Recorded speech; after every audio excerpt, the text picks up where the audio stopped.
Hi guys, welcome back to Yoga Anatomy for Absolute Beginners. We're talking today about the Therapeutic Alliance. So if you're here, you're most likely interested in anatomy and physiology and how it applies to your yoga practice. And if that's you, then you're definitely in the right place. In this series of videos, we're taking principles of exercise physiology, exercise science, sports science, and we're putting them into a context of yoga practice. And in today's one, we're looking at this really cool principle called the Therapeutic Alliance. So let's jump into it, shall we? Okay, so the emerging picture suggests that the quality of the client-therapist alliance is a reliable predictor of positive clinical outcomes independent of the variety of therapy approaches and outcome measures.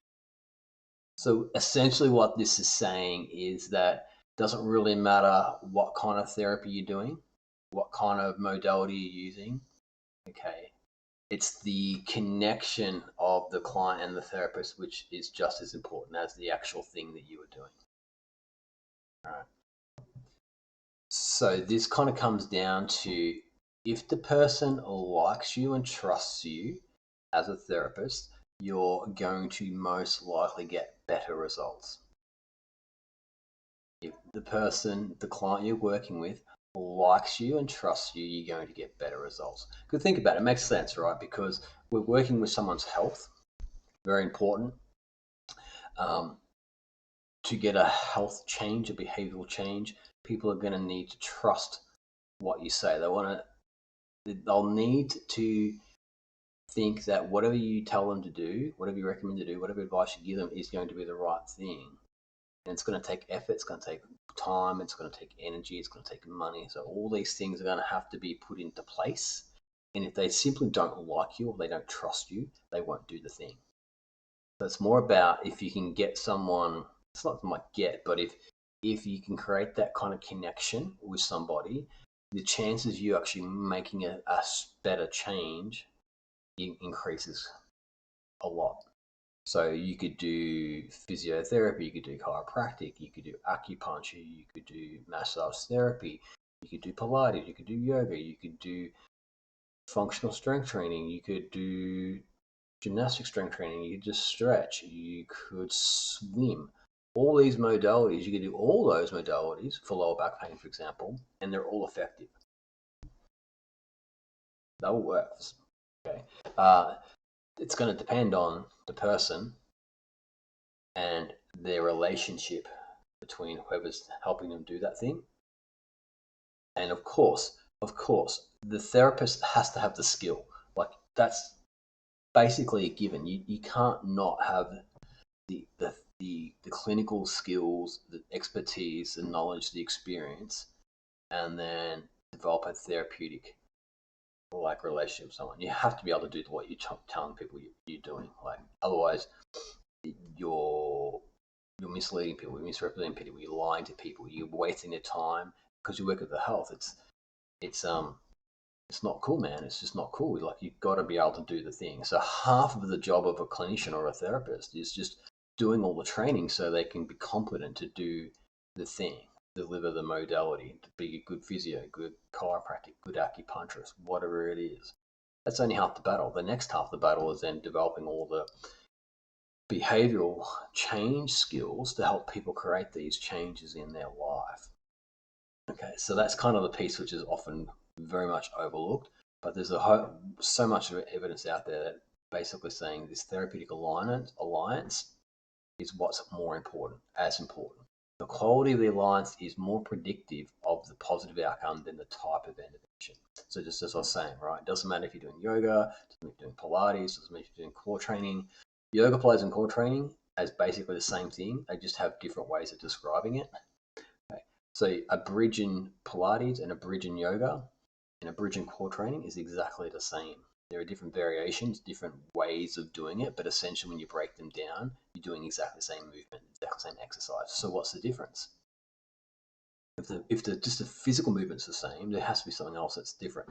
So it's yoga, we have the 8 limbs of yoga, so it's not just about the physical movement, it's about the psychosocial lifestyle adaptations, we've got pranayama, we've got concentration practice, we've got meditation, we've got breath work, we've got the spiritual kind of connections to different kind of religious schools as well, and philosophy that underpins all that.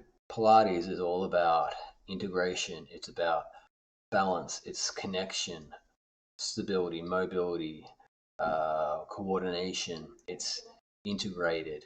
It's very much physically orientated. It's step by step. It's comes from the dance world, comes from the rehabilitation world. So it has a slightly different kind of approach. Same exercise, same bridge. Core training, like you just see in a typical gym or a typical fitness program, it's just about training the muscle groups, getting them stronger, getting them more mobile, flexibility, increasing spinal stabilization, lumbopelvic stabilization, functional strength. Same exercise, different approach, right? So what it comes down to is the person will essentially find a teacher or trainer or coach, whatever label you want to put on that thing, and say, and they basically want to try to find someone who they are typically aligned with in terms of their outlook in life and who they like and they trust. So a lot of the social media stuff that people do is really just about letting people know who they are and what they're about and developing up that trust. So when they approach them to do any work, they've already got that rapport built. So let's talk about rapport. How do you build rapport and what is rapport? So rapport is a harmonious relationship between people who have established mutual trust. So that's the key thing. So trust. So I tell you to do something and you trust the fact that the thing I'm telling you to do is the right thing. Building rapport is how humans connect, identified shared feelings, and establish two-way communication. So once you've got rapport and you've got trust between each person, you can communicate more freely. If you don't trust someone, there'll be barriers up and you won't often believe, you won't do the thing, take on the advice, and so the intervention that you try and do is not as effective. Rapport develops out of meaningful conversations and a willingness to embrace different viewpoints. So one of the things we need to do is have a conversation. So in my initial consult with a client, I don't call it a consult, I call it a chat. So let's have a conversation, let's have a chat. Tell me about yourself, what's happening. I want that conversation. I want to break down this kind of really clinical kind of barrier and let's just talk. Okay. And then in having a conversation with someone, if it's open and you're willing to listen, you can get a lot of really good information so that you can help the person, so you can do your job and help them. Rapport is important because it allows us to connect and build relationships with others. So if you don't have that rapport, you don't have that mutual trust, that mutual two-way communication, it's really, really hard to build relationships. So when you're in a therapeutic alliance, what you're doing is you're creating this therapeutic relationship with somebody. So they're coming to you, they're paying you money. So, they're basically paying you your wage, your income. Okay? So there's a relationship there. So you need to trust that they'll turn up, because if they don't turn up, then you don't get paid. And then the other person's coming to you, they're paying you money so that you can give them the right information, skills, training, advice, guidance, tactics, strategies, so that they can get better in whatever way they want to get better. So it's a mutual thing. And when you have a good therapeutic relationship, clients will turn up on time. They will make sure that you get paid appropriately and on time, and then you will then deliver the therapy to the person which is appropriate and individualized, and it's going to give them the best results. So it's a two-way street, it's two-way communication. The only time this really changes is really in kind of like if you've ever been to a surgeon. Often surgeons are well known for being pretty poor in terms of communication skills and developing rapport, and that's because generally when you go to the surgeon, you're there for a pretty specific reason. They've got a very specific job to do. They already honestly, they probably already know what they're going to do. You're going to get a hip replacement done. A surgeon's probably already done 5,000 hip replacements. By the time you get to him, there's only a certain amount of ways you can do a hip replacement. They pretty much know as soon as they see the scans and do a quick assessment of what they need to do. So it's a little bit different in that context. I know my mum had a hip replacement, and I took her to 3 different surgeons to get consults, and the consults were, it was really interesting because one surgeon didn't want to have basically anything to do with my mum, just didn't even look in her eyes, just basically looked at the scans, looked at the report, and get, okay, I'll see you on Tuesday. Another surgeon spent a lot of time building up, who's really friendly, asked them a lot of questions, looked at the scans, those kind of things, but spent a lot of time. And another one was like a little bit in the middle. And of course, my mum went to the one who spent time with her because she felt comfortable with him because he took the time to talk to her and look her in the eye and ask her questions and give her a chance to answer questions. Right. So that kind of context there as well, something to think about. So how do we build rapport? So in a yoga context, you're a teacher. So either doing group classes or maybe yoga therapy, you're doing one-to-ones. So one of the key ones is try to remember people's names. Make it a point to remember people's names and faces, as it shows attentiveness and an interest in who they are. Like, I get it if you're teaching, 20 classes a week and you've got full classes and, you've got that many people coming into your class, it's really hard to remember everyone's name. But little tricks you can do if you're using something like MindBody, or you've got some kind of software package that manages your studio, you can check people off as they come in. You can get a little kind of eyeball on who they are as they kind of check in, and then just make sure you say hi, or not quite sure they are, just introduce yourself and say, hey, I'm Drew, I'm taking a class, and they'll reciprocate and they go, hey, I'm Karen, I'm here for yoga. And then even if you don't remember the names, just recognizing who they are, say, hey, good to see you back again. Sorry, I can't quite remember your name. It was. So if you can't remember someone's name, just own up to it. That's okay, because people understand if you're teaching lots of group classes, it's a lot to learn people's names. Like, people understand that. So don't try to fake it. Just own that shit, and then people will go, okay, cool, appreciate it. But if they've been coming for 20 weeks regularly and you still haven't learned their name, then make an effort. You need to make an effort. Because remembering names builds trust. Remember, name is the identifier of someone. So if you don't know who they are, they feel like that you don't really feel like they're valuable. So it's a good way to kind of build up that rapport. Remember, because if they like you and they trust you, they're likely to keep coming back and then do the thing you're asking them to do. That's what we want. We want to help them. We can't help people if they don't turn up. Number 2, find common ground. Relating to another person by identifying a shared experience, trait, or opinion is a good way to find common ground. This type of empathy is an important tool for connecting with another individual, as it demonstrates understanding of their feelings and past experience. So in one way, it's kind of easy because someone's coming to yoga, you've already got the common ground of you both enjoy yoga for whatever reason.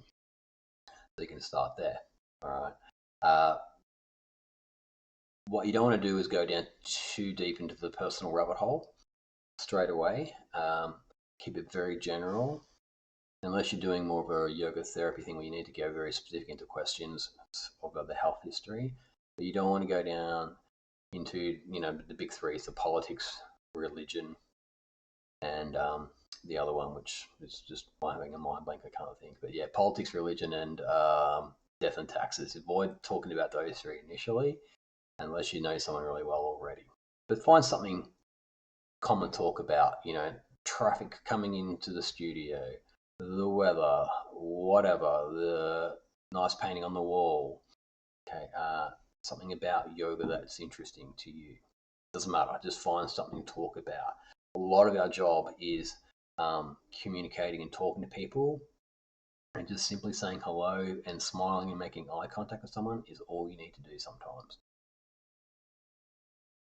Active listening. So active listening means give your full attention to someone who is speaking. If someone like you are hearing them, they will likely listen to you in return, which can establish a good relationship and build rapport. So particularly in a one-to-one context, if you ask someone a question, give them an opportunity to answer. Don't cut them off. Listen, and listen carefully. And then a nice little technique is to then kind of repeat the question back to them, just to make sure you've understood what they're asking or telling you about. And that provides clarity and also tells the person you're listening to them and that you're trying to understand what they are trying to tell you. So, for example, someone might come and say, so I was on the swings with my kids on the weekend, and I slipped over and twisted my knee, and they reach down and point to their right knee. So then you might go, okay, so you were, just so I got this right, you were taking the kids and you're on the swings and you twisted your right knee. That sounds like it wasn't that much fun. So then you make sure I've got the right limb, that twisted knee, so you reinforce that. And that's good for your process as well, because you reinforce that. It helps you for your kind of thinking process. So active listening. The only time this can be a problem is if you're teaching a group class and you've got someone who's trying to talk during the class, and it can be disruptive to the other people in the class. So then it needs to be managed as well. But pre and post class, in the pre-chat and the post-chat, if it's appropriate and there's time, same thing. Someone tells you something, take the time to listen to them. Ask questions. When you ask follow-up questions during conversation, you demonstrate interest to their point of view. So that's basically what I was just saying. That reveals you've been listening closely and you want to know more. Ask questions can eliminate uncomfortable small talk and help you get into a more meaningful conversation. So depending on the situation, if you've got a therapy one-to-one and you've only got an hour or half an hour, depending on how long you structure your session for, you don't want to fill that time up with just kind of chit-chat, small talk, when you're trying to get down to the root of what's going on. So you've got all this information you need to kind of gather. You don't want to waste it, just being polite and friendly and chit-chatting about the football game or the whatever. Okay, absolutely do that right at the start. Icebreakers, get people comfortable, particularly if they're new. A little bit of chit-chat is fine, but then try to direct the conversation to something that's more meaningful. If you dive straight into that and you don't give people a chance to kind of sort out if they like you or not, they can put the barriers up pretty quickly. So you've got to, take some time with people, feel them out, and you get a sense of it after a while. It's like when you can start going into the clinical stuff or the therapeutic stuff, and when you need to be a little bit more light, a little bit more chatty, let people calm down. Because remember, when someone's coming to see you for the first time, it's a new space, new person. If there's a health problem, there's all kind of mental, emotional, physical things that are connected to it. So it can be a stressor in itself for people just to turn up. So you want to let people unpack, unwind, feel comfortable in the space.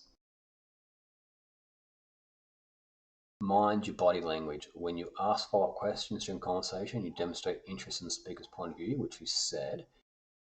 This reveals that you're listening closely. Oh, so I've just repeated the same slide there. So my bad. But body language is basically meaning if you are talking to someone, the way you present yourself physically, the body language is really important because most communication is non-verbal. It's the expression on your face, your posture, how you're presenting. So if you're kind of got your arms crossed and you're looking away from the person, that tells me you're not interested. Arms crossed is telling them that you're getting defensive.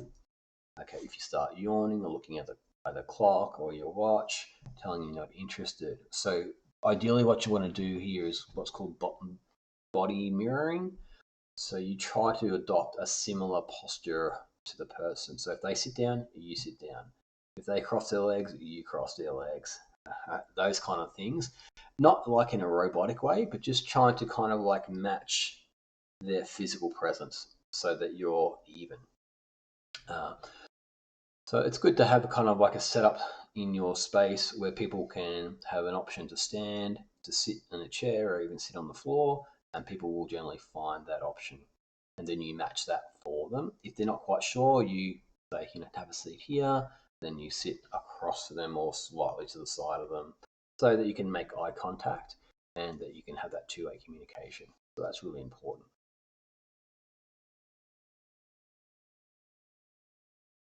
Here we go. Here's the mind your body language slide.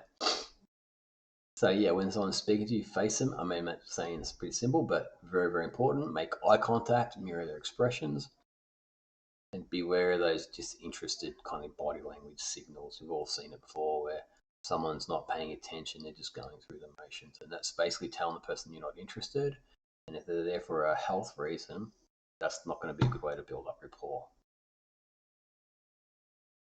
Okay, so reserved judgment. Good rapport develops when someone understands that they can share feelings and ideas without fear of judgment. When your students or clients are speaking, withhold your criticism. Only share advice or information if they request it. When you do offer critique, emphasize positivity and facilitate openness. So this is an interesting one. So as a yogi, you're probably not going to be too judgy anyway, because it's not really what yogis are about. But you're also, you know that sometimes people need to do a lot of work. They need to, get into their asana practice. They need to do their pranayama. They need to change their nutrition, their diet, all these things. And if you're kind of coming up and saying, oh my God, why has this person done this? A, B, C, D, that's a bit judgmental. So we're here to help them. So we need to help figure out what are the roadblocks that are getting in the way so someone can kind of move forward and progress. So in this kind of therapeutic alliance, we're trying to like be a little detective in a sense and then figure out what's going on. And then we're offering the solutions. And what I call sometimes is carrot and stick. So for example, today I had a client and I literally asked him, I said, like, which method do you prefer? Do you like the carrot method or the stick method? And he was like, what's that? So the carrot method is bit by bit reward. So it's a gentler, it's a more kind of smoother, it's not as harsh, if you will, very collaborative approach. So that some people really like that more nurturing approach. So you just give them a little bit of positivity, a little bit of reinforcement, build up their confidence, bit by bit by bit. Okay, the stick approach is people don't need that stuff. They don't need the building up. They're already quite strong-willed. They just need to know what to do, and they want to be held accountable. So they want the stick more so. So if you've ever been to a really strong practice and teacher is just like very strict on the asana and doesn't let anything slide and that kind of stuff, that's more of a stick approach. Like so you're being a little bit harsh. You're holding people to a higher standard. To that higher accountability, and they want that because they want to be pushed, so they want to progress forward. So you need to figure out which approach is going to work for some people. Sometimes it's the opposite. Some people need a bit more nurturing, okay, and some people need a little bit more kind of push, a little bit more drive, a little bit more, if you will. Okay, sometimes you need to challenge them and kind of get in the grill a little bit and say, "Come on, you can do this. Step it up. Let's go." Or okay, like you've got a lot going on. Let's dial back a little bit. Let's set some, really strong priorities, and let's work on being consistent. So it just depends on where people are at, and you need to kind of be able to navigate that carefully. Because if you go the wrong way, it can backfire pretty quickly. So if you go too hard on someone, the big carrot, with the big stick, they will go, F you, I don't want to do this, and they'll just go. Well, I won't do the thing. Otherwise, if you're too gentle on someone, you're not really pushing them, they'll kind of feel like, oh, I'm not really getting anything out of this. It's a bit airy, a bit fluffy. I'm not really sure what I'm doing, and then they'll disappear as well. So you've got to find that balance between the carrot and the stick, as I like to call it. Or good cop, bad cop is a good one as well.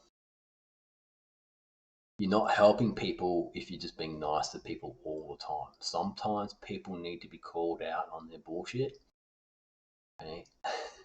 Honestly, some people do. You need to say, like, you know what?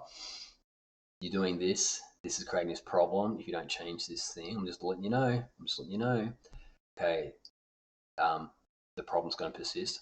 Okay, we need to change it. Let's figure out a way together how we can help you change it. Right? So you don't put it all on them. You're still there to help, but you need to sometimes really shine a light on the things that people are doing wrong, where they're stuffing up.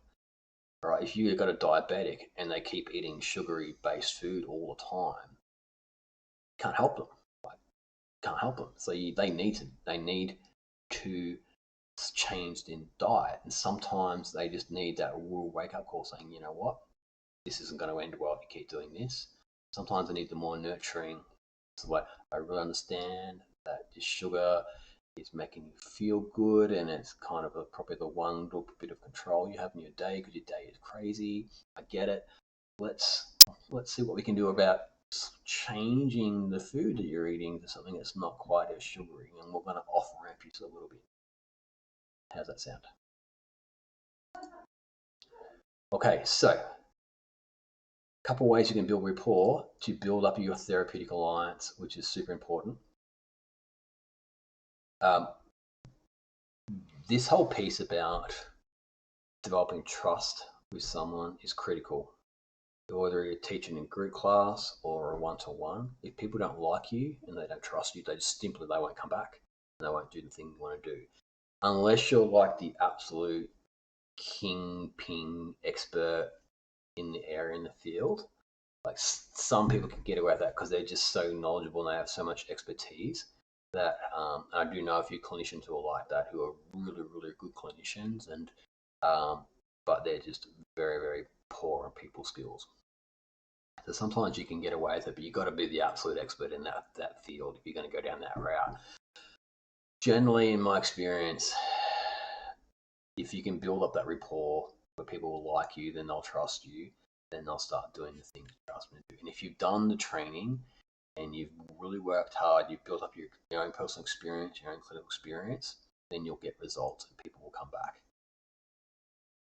Okay. All right. Basically, people talk with their feet. All right. So if they're not coming back, telling you you're doing something wrong, and it could be that you just don't remember people's names. They don't feel like they're valuable. It could be that you're not listening to them. It could be that you're not open listening. You're not asking them probing questions. Maybe you're being too gentle. You don't know. But if people aren't coming back or not coming to your classes, then maybe you just don't have the right enough skill yet. You need to do more training, more mentoring. Could be that too. All right. So one of the benefits of having a mentor, someone who's more experienced than you, they can help guide you through this process as well. Because it's a process. I've been doing this stuff for nearly 25 years now. I'm still learning. I'm still training. I've got three mentors who I work with, one in Chinese medicine, one in yoga, one in strength and conditioning. And I'm working with them because I want to get better. Speaking of getting better, if you want to support the channel, guys, you can do it a couple ways. You could absolutely do the like and subscribe, drop a comment down below. That's always mostly appreciated. You can jump over the website. There you can kind of find out information about online courses or coaching with me or therapeutic consultations, yoga therapy, medical qigong, exercise physiology, depending which route you want to go. Always happy to help out. Okay, so wherever you are, hope you're having a great day, and I'll see you in the next video.